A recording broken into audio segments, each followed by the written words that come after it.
Tô nervosa.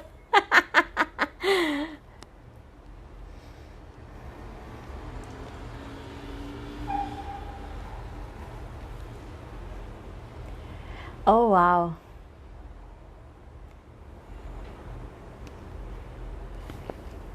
Tá bom assim? Tá estranho?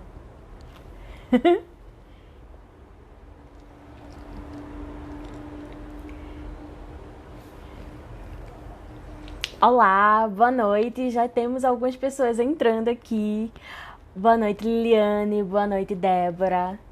Yay! Tô nervosa.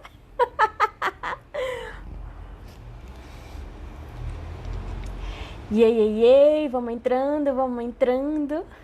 Ai, obrigada. Caprichei na maquiagem, né? A primeira live a gente nunca esquece.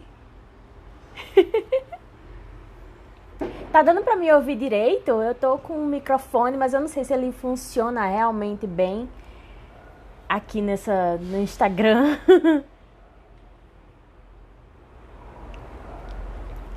Hello, hello! Yoda tá aqui miando, né? Porque agora ele acordou. É a hora de Yoda acordar. Ai, tô com calor de nervosismo. Tchan, tchan, tchan. Ó, Yoda. Yoda? Ai, que bom.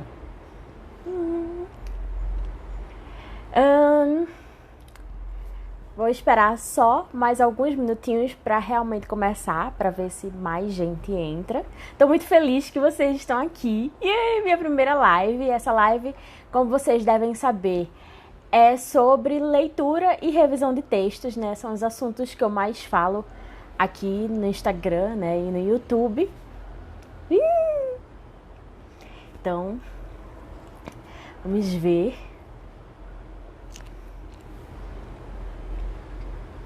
Eu tô com a luz bem na minha cara e eu tô achando que a tela tá um pouco escura, mas eu espero que esteja claro pra vocês. Eu acho que é só uma coisa de configuração mesmo da minha tela.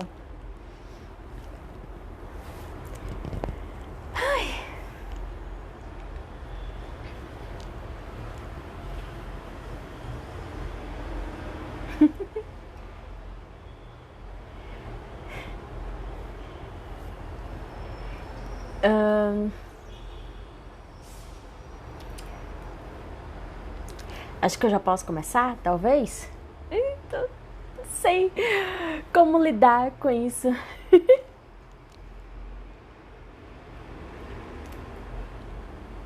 Obrigada, gente. Tá tudo ótimo. Ah.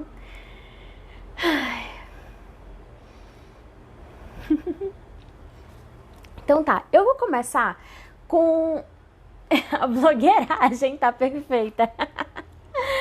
Ai, ai. Eu vou começar com uma rápida apresentação, porque é meio que desnecessário, talvez, porque vocês já me conhecem, mas mesmo assim eu vou me apresentar para caso futuras pessoas, né, virem esse vídeo no futuro, saibam quem eu sou. Né, Yoda? Então tá, meu nome é Mariana, eu sou revisora de textos há mais de 7 anos, eu sou formada em letras pela Universidade Federal de Pernambuco e eu moro em São Paulo e vivo de revisão de textos há 5 anos. Há 6 anos, já estamos em 2021. Então, deixa eu ver o que mais. Eu já trabalhei, atualmente eu trabalho, né, como revisora em uma editora de livros didáticos, né, isso formalmente, mas eu também faço freelas, né, eu sou freela de vários tipos de texto, né, eu reviso textos didáticos, textos publicitários e textos ficcionais e não ficcionais atualmente.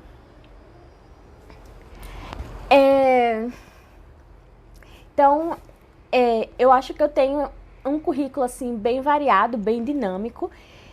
E por isso mesmo que eu acho que eu sou um pouco capaz de passar, né, essa minha experiência, essa minha habilidade com revisão de texto aqui para vocês. Eu até tenho também um pouco de experiência com textos jurídicos, com revisão de texto jurídico, que inclusive foi o meu primeiro trabalho aqui em São Paulo com revisão de texto.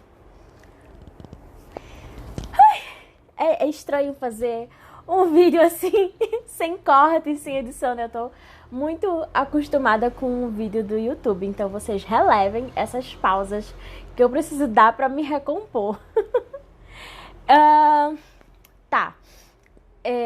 Além desse meu currículo de revisão de textos, né, trabalhando formalmente e informalmente, eu também, como vocês já devem saber, faço conteúdo, produzo conteúdo sobre o assunto aqui no Instagram e também eu faço conteúdo sobre leitura e sobre um pouquinho de escrita e um pouquinho de revisão de textos também lá no YouTube. Então, se você ainda não me segue, não é inscrito lá no meu canal, vai lá em youtube.com/porpaixão, se inscrever, é bem legal. E tá, esse foi o meu breve currículo, não vou passar muito mais tempo falando, né, de mim, da minha experiência, porque isso é uma coisa que vocês já devem saber, né, e tem muito mais informação aqui no Instagram também. Eu tive essa ideia de fazer essa live sobre leitura e revisão de texto, porque me perguntaram há algumas semanas, na verdade acho que foi semana retrasada, né, como a leitura pode, né, melhorar, pode ser uma ferramenta para o trabalho de revisão de texto, né? E parece sim meio óbvio que leitura é muito importante para revisão de texto, né? Afinal, ao revisar você está basicamente lendo, mas assim, é no nível bem básico dizer isso, né? Porque a revisão de textos não é apenas uma leitura normal, né? Você não tá ali só passando o olho, você não tá só dando uma olhadinha no texto, né? Quem trabalha com revisão de texto precisa se atentar, né, a vários detalhes, né, a várias formas da escrita, a como abordar o público, né? Qual é a linguagem correta para abordar o seu público, qual é a abordagem correta para o seu tipo de texto, enfim. Não é apenas ler e não é apenas escrever bem. Logicamente que o português, ele é essencial, né? Você dominar a sua língua, dominar a língua portuguesa, se você quer ser um revisor de texto, se você é um revisor de texto. Então, é muito importante e é crucial você saber os detalhes da língua portuguesa, você saber as regras gramaticais, você saber a norma culta, mas também é muito importante você saber quando não usá-la, né? Porque existem certos tipos de texto, de público e de contexto que não pegam muito bem a norma culta, não fica assim 100% bom, né, pro público a que você tá querendo, né, chegar. Então, assim, revisão de textos é basicamente leitura, mas também é você saber como usar a língua, quando usar a norma culta, quando não usar, e saber como se comunicar melhor com o seu público.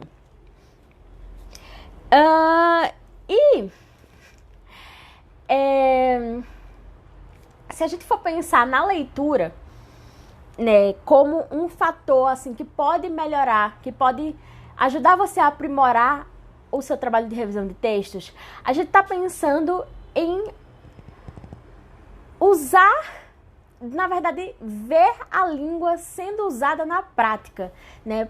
Porque quando você lê alguma coisa, não importa o que seja um livro de ficção, de não ficção, seja uma bula de remédio, seja uma carta, enfim, seja um livro infantil, seja um livro técnico, seja um post no Instagram, de toda forma, né? Você tá lendo e você tá vendo a língua sendo usada naquele momento, né? Para aquele público específico. Então, quando você vê a língua sendo usada, né, naquele contexto, para aquele público, é importante você, como revisor de texto, para aprimorar o seu trabalho, que você saiba reconhecer, né, o que está sendo usado e como está sendo usado, né? Desculpa. Então, assim, por exemplo, eu não sei se vocês também vivenciaram isso, mas eu lembro que quando eu tava, assim, no ensino fundamental 1, assim, no primário, sabe? Eu aprendi a diferenciar os tipos de texto. Então, eu aprendi a fazer uma carta. Como é que faz uma carta? Você começa uma carta pelo cabeçalho, né? Você bota a sua cidade, a data, o ano, né? E aí você depois faz uma saudação à pessoa. Olá, fulano. E aí você começa, né, a escrever sua carta, blá, blá, blá. E no final dessa carta você dá o seu tchau, né? Faz um agradecimento, né? E assina. Essa é a composição de uma carta. Eu também aprendi, por exemplo, a escrever cheques. A gente não usa mais cheque, a gente também não usa mais carta, né? Mas vou chegar ao ponto, calma.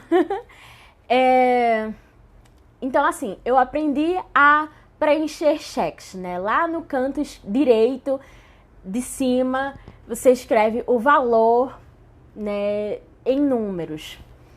Depois, no meio, você escreve o valor certinho por extenso. Depois você bota a data, depois você assina, sabe? Então, o que eu quero dizer com isso? O que eu quero dizer com isso é que desde criança a gente aprende a reconhecer os tipos de texto, né? A gente aprende que certos textos têm uma estrutura específica e a gente tem que saber lê-los, a gente tem que saber que eles existem e saber como usá-los para que a gente possa, né, sim, fazer as coisas da sociedade. Que foi, Yoda? Olha. Então, assim, a gente aprende a reconhecer os tipos de texto existentes para saber como é que a gente vai fazê-los, como é que a gente vai lê-los. Então, se você vai, por exemplo, se você começa a ler uma receita, né, uma receita gastronômica, ela tem também uma certa estrutura. Então, assim que você começa a ler os ingredientes e depois passa ao modo de usar, você tá sabendo, assim, logo nas primeiras linhas você sabe, eita, estão escrevendo uma receita, porque estão começando pelos ingredientes, estão dizendo as quantidades e depois vão dizer qual é o modo de usar, né, de todos aqueles ingredientes, né, qual é o modo de fazer aquela receita. A mesma coisa acontece, por exemplo, com um poema, né? Você começa a ler um poema e você, no caso dos poemas rimados, por exemplo, se você vai encontrando as rimas no final de cada frase, no final de cada verso, você já, se você não foi apresentado aquele texto como um poema, se você vê as métricas e as rimas, você logo associa aquilo a um poema, né? Mesmo que ele não tenha exatamente, assim, não seja um soneto, por exemplo, mas você associa certos tipos de texto a certas estruturas. Esse é o meu ponto. Então, a mesma coisa, de um modo logicamente mais complexo, né, acontece durante o trabalho de revisão de texto, né? Você vai ler um texto e vai perceber se a estrutura daquele texto, vai analisar se aquele texto é compatível com o que ele precisa passar para o seu público, né? Vai perceber se aquele texto é compatível com o público-alvo e vai perceber se aquele texto realmente está passando uma mensagem coerente e coesa, Isso é muito importante também. Além, logicamente, né, de a coerência e a coesão virem da gramática, né, da norma culta ou não culta, dependendo do contexto.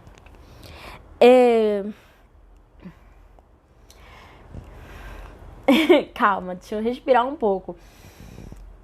Tá dando pra entender mais ou menos onde o meu raciocínio tá indo, assim? Porque eu tô falando assim, eu tenho um roteiro só de tópicos, mas se vocês tiverem alguma dúvida, se eu falar muita abobrinha, vocês me dizem aqui nos comentários, tá?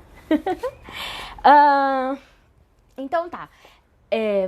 Eu já disse que a atividade primeira, assim, a atividade primária da revisão é a leitura, mas não é uma leitura básica, né? Não é aquela coisa de, vou só dar uma olhadinha, vou só ler como se fosse uma leitura de entretenimento. Não, não é assim. E eu também já falei sobre identificar e analisar a estrutura dos textos, né, para saber se eles cabem nos contextos a que eles pertencem.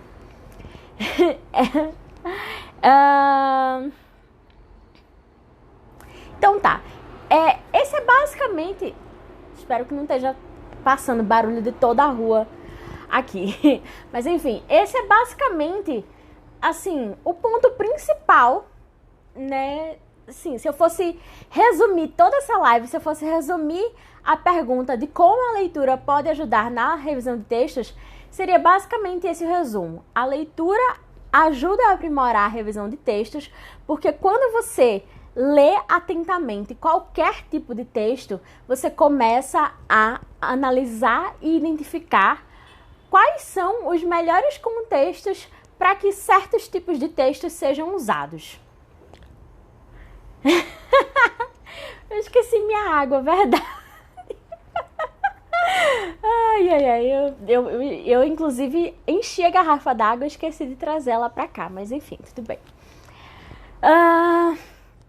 Tá.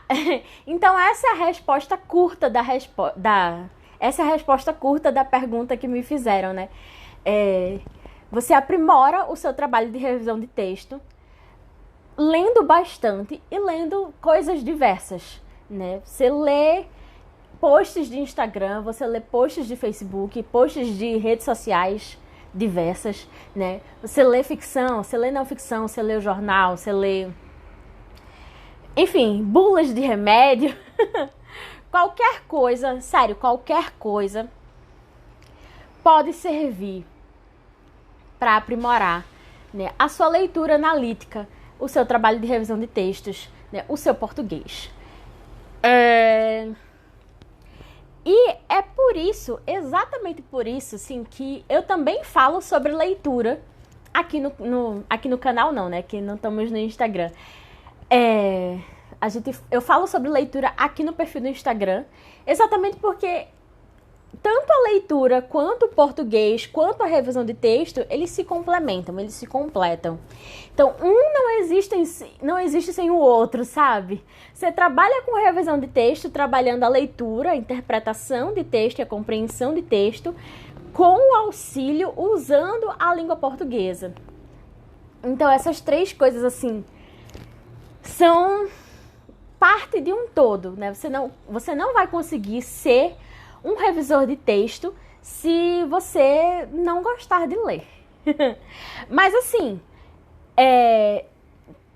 talvez seja um pouco audacioso realmente dizer isso, mas eu não vejo como assim você pode passar o dia inteiro lendo, né? E não são, na maioria das vezes, não são bons textos. Você tem que fazê-los ser bom. E se você não gosta de ler, como é que você vai passar pelos dias, sabe? Deixa eu ver uma pergunta aqui que a Kaluma Lab fez. Você acha que livros técnicos e livros de ficção têm o mesmo impacto no aprimoramento do revisor de texto? Eu acho que assim, eu não diria o mesmo impacto, mas eu diria que eles têm impactos.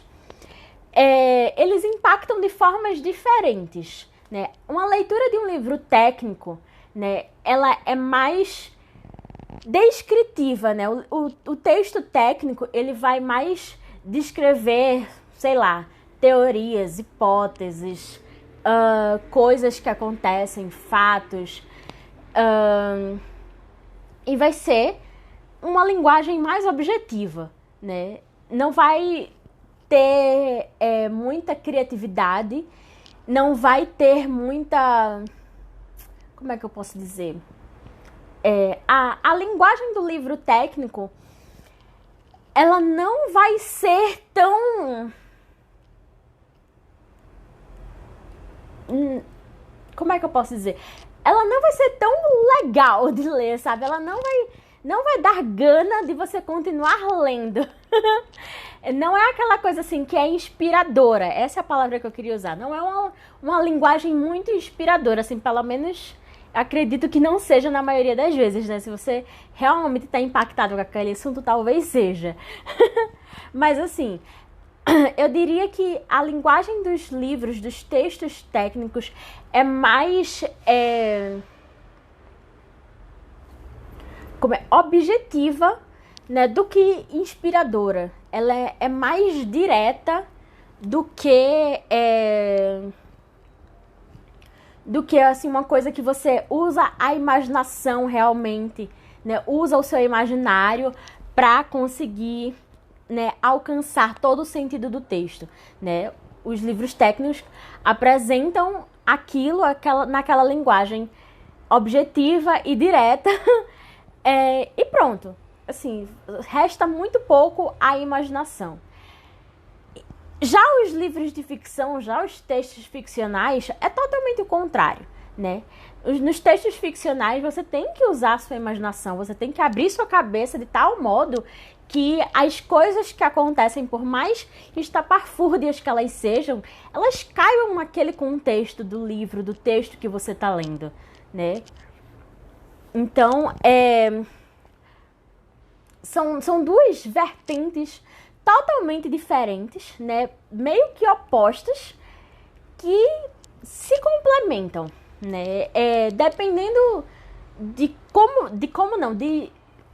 em qual texto você trabalha, ambos os textos vão ter impactos. Eu diria que o texto de ficção, né, os livros ficcionais, eles abrem mais o mundo, né, independentemente do tipo de texto com que você trabalha, né? Se você trabalha com, por exemplo, livros técnicos, se você revisa livros técnicos, mesmo que a linguagem seja objetiva, seja direta, o livro ficcional, ele vai ajudar muito você a desenvolver vocabulário, né? A saber utilizar melhor as palavras, a, sei lá, fazer analogias, caso necessário. E se você trabalha com livros técnicos e lê livros técnicos, você vai saber qual é a melhor estrutura para apresentar aquele texto, né? Para apresentar aquele assunto que você está trabalhando, né? Você vai saber... você pode não saber exatamente os conceitos com que você está trabalhando, sabe? Se você revisou, normalmente você pega uns assuntos assim que você não sabe, você não é especialista, mas assim, você tá lá revisando, né? Existe o revisor de conteúdo, né, que é outra coisa, né? O revisor de conteúdo realmente revisa os conceitos, o que é apresentado, né? Se tá tudo certo, se as informações passadas estão corretas, né? Mas o revisor de texto normal, ele também pode revisar um texto técnico, obviamente, mas sem prestar muita atenção no conceito, né? Você pode não entender nada, por exemplo, de física nuclear, mas mesmo assim você pode ser chamado para revisar um texto de física nuclear e saber revisá-lo bem. O que faz você revisar bem um texto de física nuclear ou de outro assunto com o qual você não tem nenhuma intimidade? É justamente a intimidade com a estrutura, de outros tipos de texto que você já leu, né, com a sua bagagem cultural que você utiliza no texto que você está trabalhando. Então, por exemplo, eu não sei nada de física nuclear, eu não sei nada de matemática, vamos botar um pouco os pés no chão. Por exemplo, quando eu estou revisando os meus livros didáticos, né, e eu estou revisando um livro didático de matemática do ensino médio, que eu não lembro muita coisa, nada daquelas coisas de fórmula, de números racionais e tal. Eu não faço a mínima ideia se o conteúdo daquele livro está correto.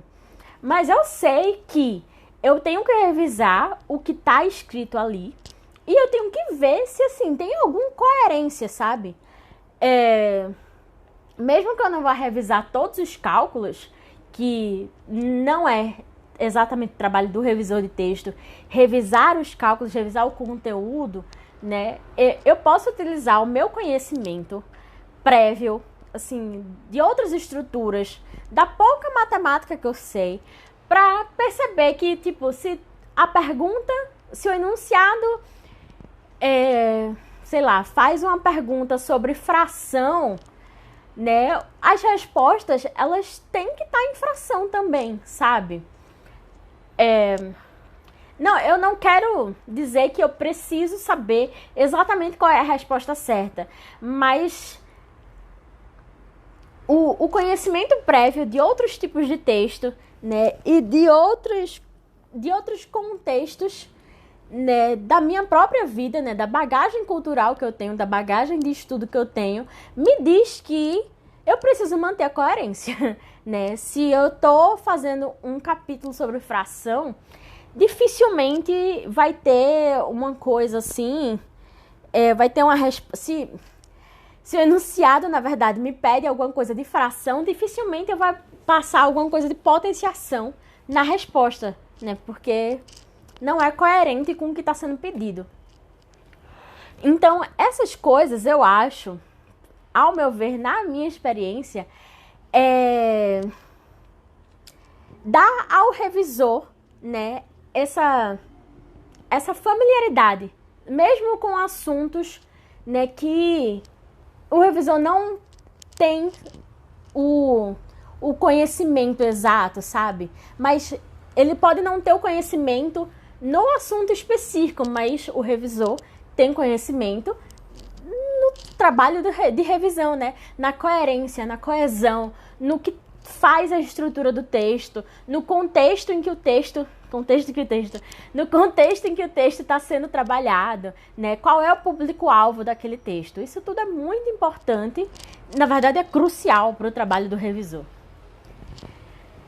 Deixa eu ver aqui o comentário da Caluma Live. É como você falou antes, é a capacidade do revisor de identificar a estrutura e o estilo do texto, até mesmo para saber identificar certas incoerências de conteúdo. É exatamente isso. Você não precisa saber exatamente que o conteúdo está errado, mas você, como revisor, precisa ter a habilidade de saber, de perceber, de identificar se um texto é coerente ou não, né? Mesmo sendo sobre física nuclear, tá? Física nuclear talvez seja bem difícil. Mas assim,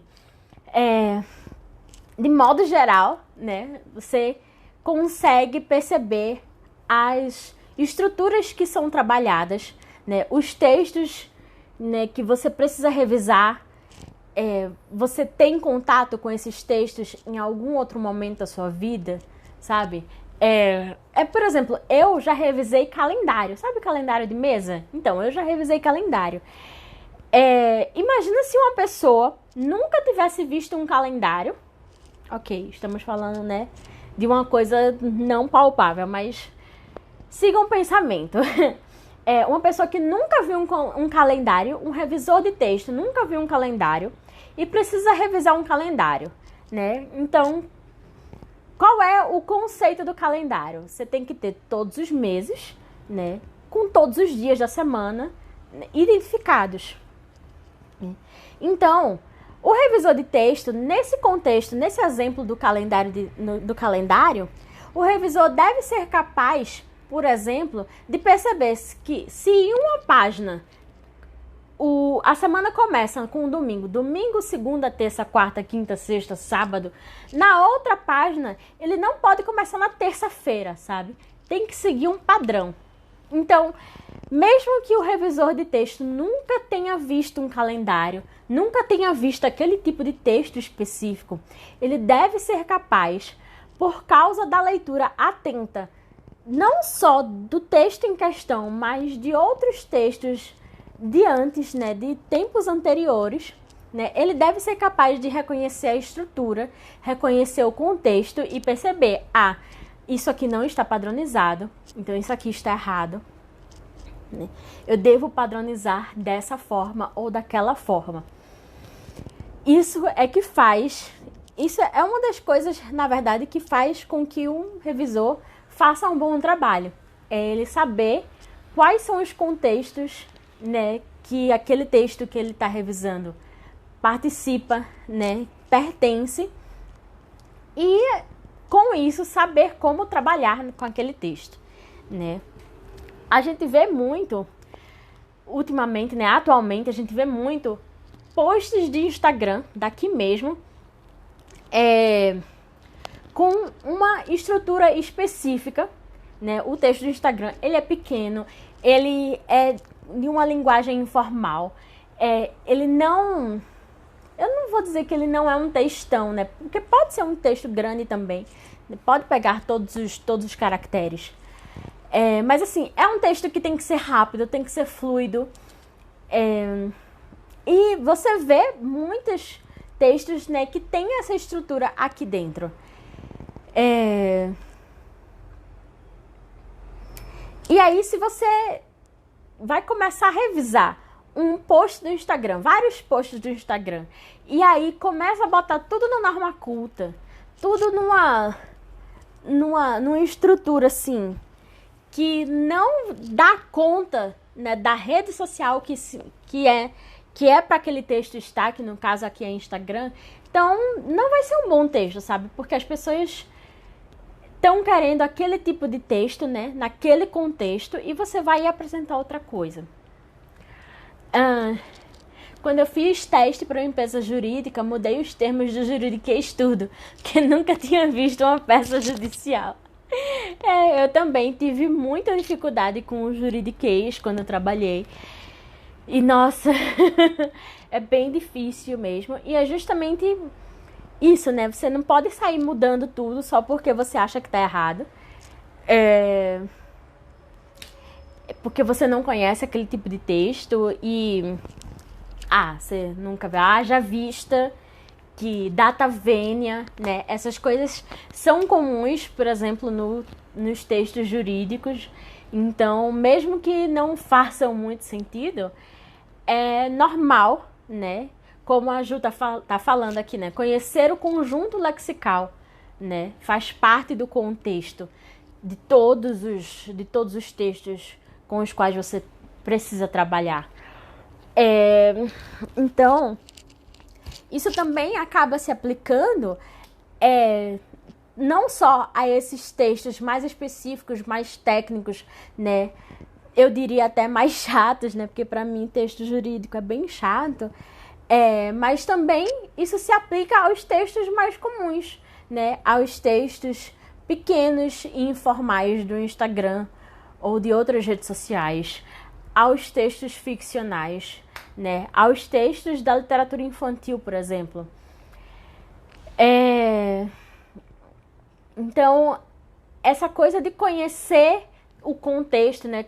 Conhecer o conjunto lexical, como a Ju falou, é muito importante e é uma das habilidades que mais você pode usar, que mais você pode usar não, né? Mas que mais você usa no trabalho de revisão de texto, assim, logo quando você bate o olho, e aí você precisa perceber que tipo de texto é aquele, em qual contexto ele vai ser usado. Já brigaram comigo porque recomendei manter o pronome no início da frase em te ajudo na bio do Insta. Linguagem de rede social é bem diferente. Exatamente. A gente precisa entender, assim, algumas pessoas precisam entender que a linguagem, ela é viva.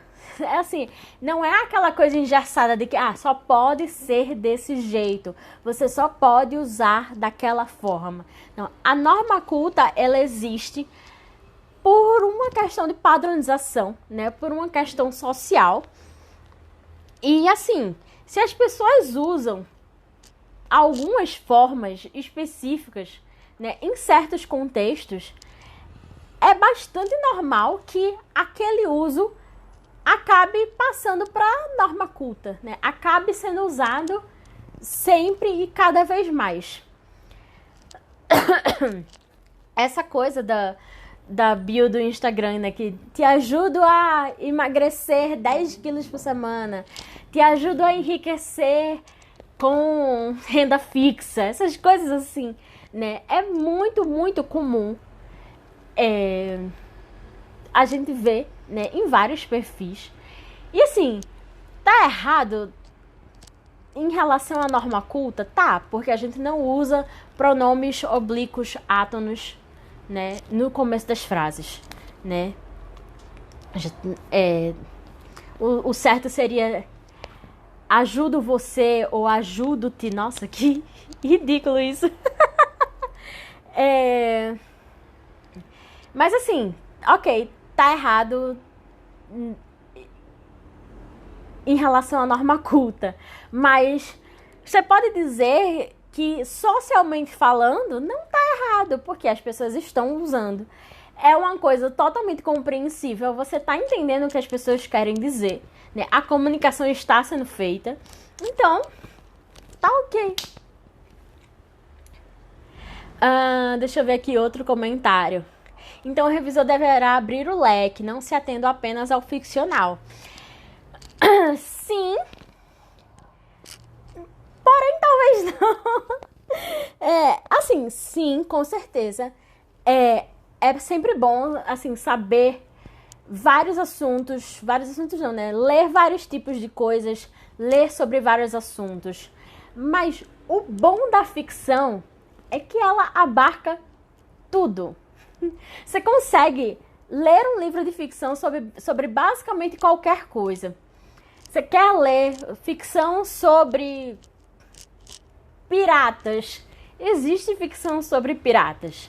Você quer ler ficção sobre pessoas que, sei lá, que investem na bolsa de valores? Existe ficção sobre bolsa de valores, sabe? Essa é a beleza da ficção, sabe? Você pode encontrar tudo nela. E, além disso, você também... Vou reformular. Além disso, ler ficção é a melhor forma de você expandir a sua mente. O imaginário é uma coisa assim espetacular que precisa ser continuamente, né? Como é que se diz? Progredida, não. Você deve usar a sua imaginação, né? Em toda a sua vida, né? A todo momento. Então, você pegar um livro que só tem palavras e você imaginar todas aquelas situações na sua cabeça, assim, não só é incrivelmente prazeroso, como também é um ótimo exercício de criatividade, de imaginação.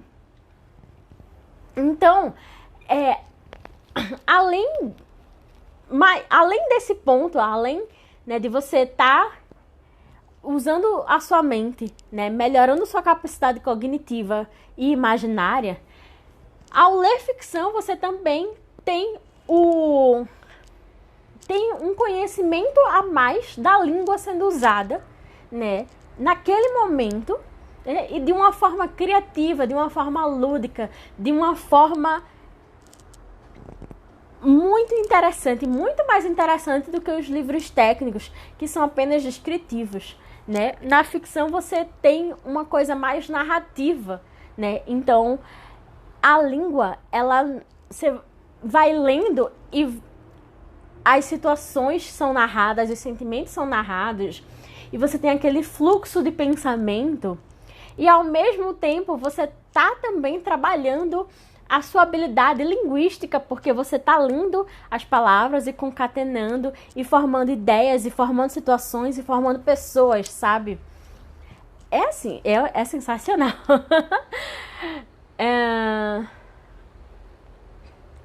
Deixa eu ver aqui outro comentário que fizeram. Quais as gafes mais comuns de se encontrar nas revisões? Concordância verbal, acentuação, pontuação. Olha, depende muito do texto. Tem texto que você encontra de tudo, tem texto que às vezes é só uma questão de vírgulas, né? Às vezes as pessoas deslizam em questões de concordância, de crase. Sim, é completamente normal, sabe? Quando você tá escrevendo, você tá tendo aquele fluxo do pensamento e normalmente é ok você simplesmente escrever. Você tá simplesmente passando as suas ideias pro papel, sabe? Pro computador. Então, tudo bem você não conseguir ter 100%, um texto 100% sem erros, né? Isso é completamente normal, você errar enquanto tá escrevendo e tal. E quando você mesmo vai revisar um texto seu, também é completamente normal que você deixe passar alguns erros, porque a visão de uma pessoa que acabou de escrever um texto não é a mesma visão de uma pessoa que nunca leu aquele texto na vida, sabe? As pessoas, elas ficam...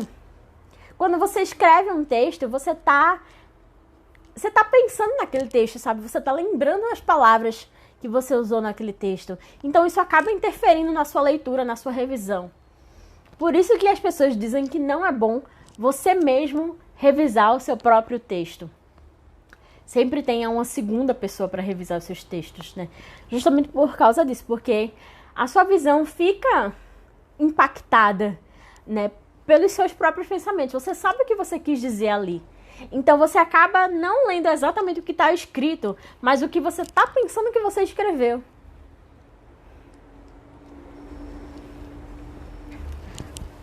Ai, nossa, falei demais, né? Ui, deixa eu ver que horas são. Eu não sei que horas são. Ai, nossa, 7h13 ainda. 7h13?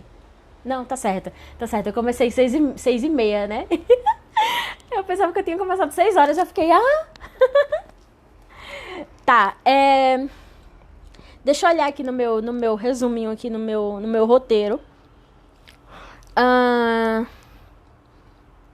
Blá, blá, blá.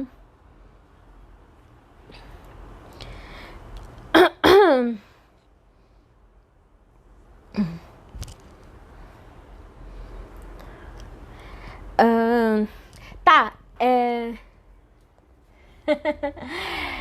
eu queria falar aqui sobre 4 verbos, sobre 4 ações que eu acho que são bem importantes durante o trabalho de revisão de textos e durante a leitura também, caso você queira ler realmente pensando na revisão, tá? Então, eu pensei aqui, né, várias coisas durante essa semana sobre esse trabalho, né, sobre como a leitura impacta, né, a revisão de texto. E aí eu cheguei a esses 4 verbos, essas 4 coisas que eu acho que você, revisor de texto, pode, deve, né, uma sugestão, né, para as pessoas que querem se aprimorar com a leitura.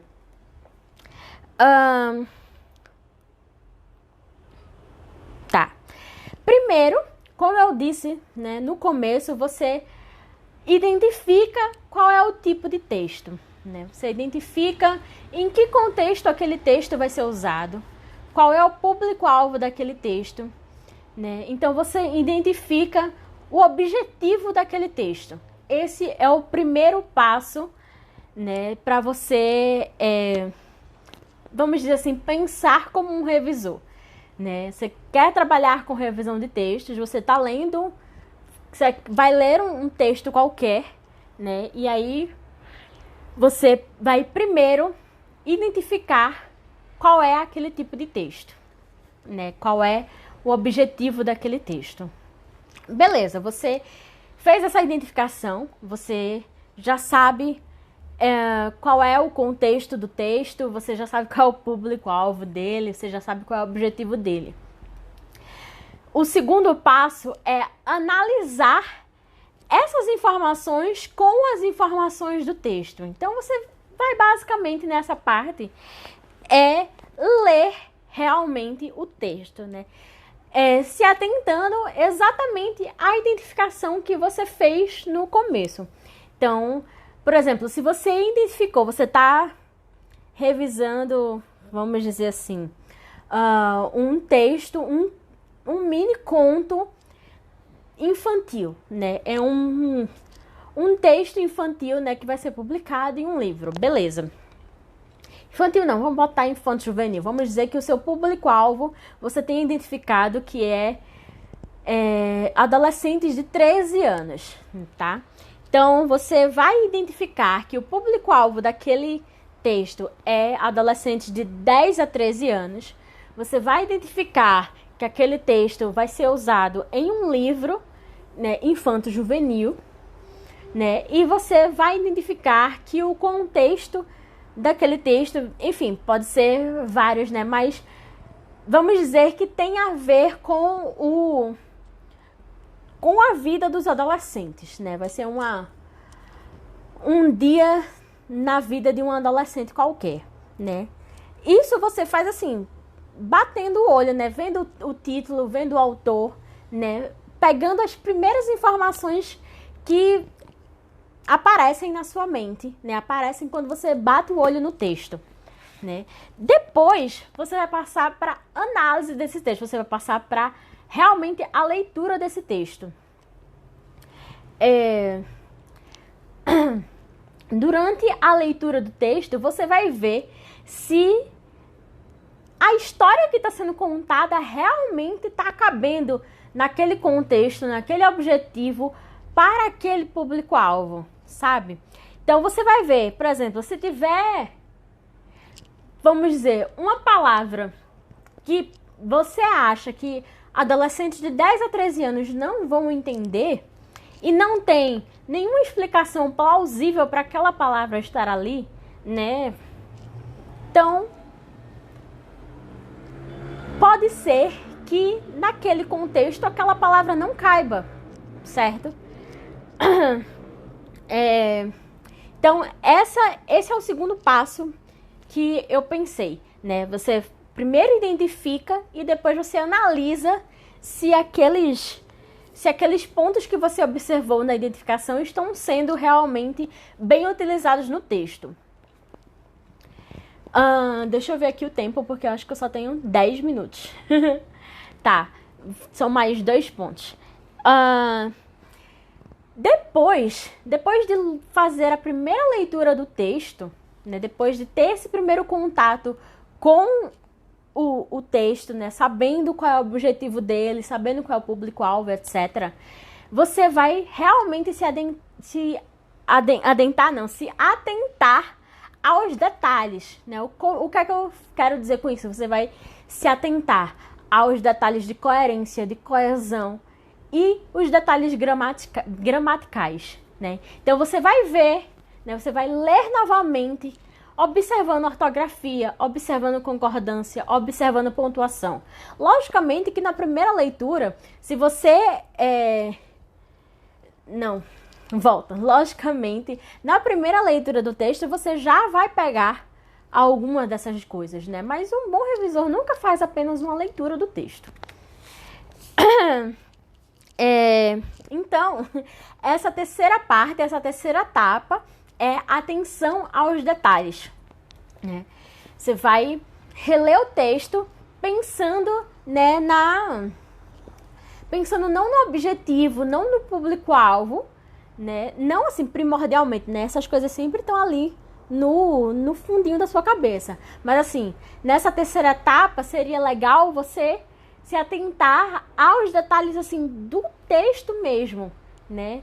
Se atentar à escrita, se atentar às palavras que foram usadas, se atentar à gramática propriamente dita, né?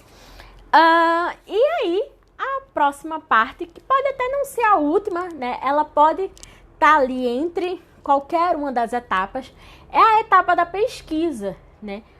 É super importante um revisor de texto pesquisar sempre, né? Você tem que ter sempre à mão um dicionário, uma gramática, inclusive um grupo de apoio, né? Outras pessoas com quem você possa tirar dúvidas.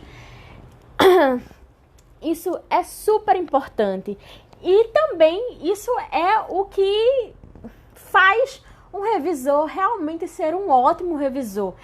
É você ler o texto, identificando erros, analisando, não erros exatamente, né? Mas, assim, vendo o que cabe ou não naquele contexto, com aquele objetivo para aquele público-alvo, né? Não é exatamente erro, né? Porque, assim, por exemplo, se o contexto não couber a norma culta, você não está exatamente errando, né? Mas, enfim. Mas, você saber pesquisar, né? Se você tiver alguma dúvida no texto, se você tiver alguma dúvida de concordância, de regência, de acentuação, de pontuação, né? Você tem que ter materiais e pessoas para pesquisar, para perguntar, para ajudar você, né? Isso é super importante no trabalho do revisor, porque entenda, você não vai 100% das vezes saber 100% das regras, 100% das normas gramaticais. Algumas vezes as frases são difíceis e você tem dúvidas, é normal, assim, você esquecer, você não saber exatamente uma regra de cabeça, sabe? Tem regras que a gente trabalha tanto com elas que a gente acaba memorizando, mas também a gente sabe delas, sabe? A gente sabe sobre elas, a gente entende por que elas existem, né? A gente não só memorizou e decorou, né? A gente sabe por que uma crase é usada daquele jeito, a gente sabe por que a vírgula tem que estar ali e não ali daquele lado, sabe?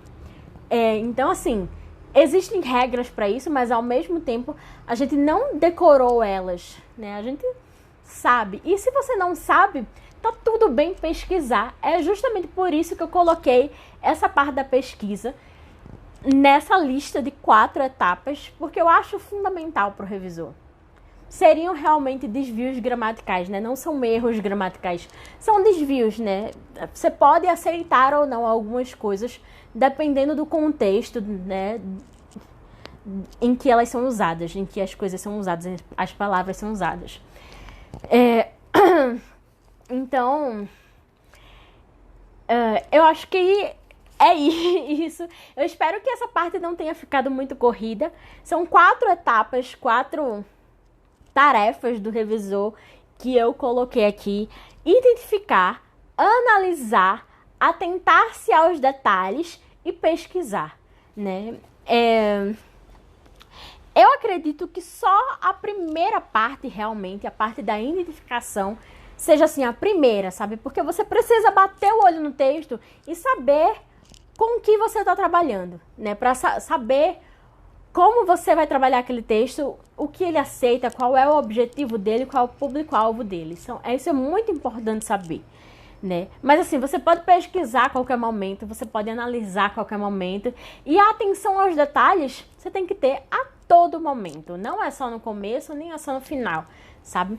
Você sempre vai olhar um texto. Se você é revisor de texto, você sempre vai olhar um texto procurando os erros, né? Porque eu acho que isso é uma qualidade inerente aos revisores de texto, que é essa atenção aos detalhes. Isso é uma coisa que ajuda muito no trabalho, logicamente, né? Mas também quando você estiver lendo coisas porque você quer ler, né? Porque você gosta de ler, coisas de entretenimento, você também vai perceber os erros né? Mesmo que você não esteja 100% centrado, se você não esteja ligado na profissão de revisão de texto, não tem como desligar a chavinha, exatamente. Você sempre vai ficar prestando atenção, sabe? Isso é muito bom, porque quando você estiver realmente trabalhando, você sabe que aquela atenção aos detalhes sempre está ligada, mesmo quando você não queira. Faltam, acho que 4 minutos para essa live finalizar. Eu não sei exatamente como finaliza. Eu gostaria de perguntar, eu gostaria de saber se vocês têm alguma pergunta para mim nesses últimos momentos. Eu agradeço muito a presença de todos vocês aqui. Muito legal ter esse momento, né? Essa minha primeira live que foi um pouco nervosa da minha parte, assim, mas eu gostei bastante da experiência. Eu consegui falar realmente tudo que estava no meu roteiro. E eu espero que eu tenha falado, assim, de forma clara, né? Eu não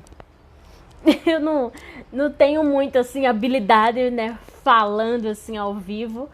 Mas eu espero que vocês tenham gostado do conteúdo. Tem muita gente aqui que eu acho que não é e nem quer ser revisor de texto, mas espero realmente que tenha sido uma live interessante mesmo para essas pessoas. Minha dúvida é quando é a próxima. Ai, meu Deus, vamos com calma, vamos com calma. Mas eu espero que tenha realmente uma próxima. Vamos analisar aí o que é que eu posso falar, né? Eu não sei como desliga aqui. Se eu conseguir, essa live vai ficar salva. Eu vou botar no IGTV, né? Vai ser o post. Não sei se eu consigo botar o post post só amanhã ou eu tenho que botar já hoje. Mas enfim, muito obrigada a todos que me assistiram, a toda a força, todo o apoio. Yay! Deixa eu ver aqui se eu acho como finalizar. Não sei.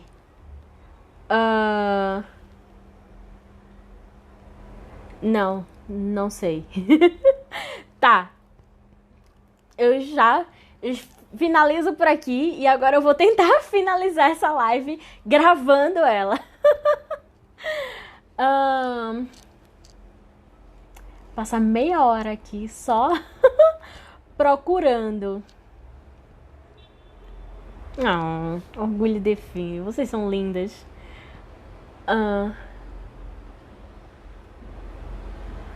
Tinha um tempo aqui, eu não vi. Tá, eu acho que eu vou ter que fechar aqui, aí o Instagram vai me dizer se eu vou conseguir salvar ou não. Eu espero que sim. Tem que jogar o celular pro alto e dar 3 gritos. Pera aí que eu vou tentar. Ai. Tchau, gente. Eu vou clicar no xizinho aqui, então se eu conseguir salvar, salvei. Se não, foi isso. Vocês foram sortudos. Tchau e boa noite.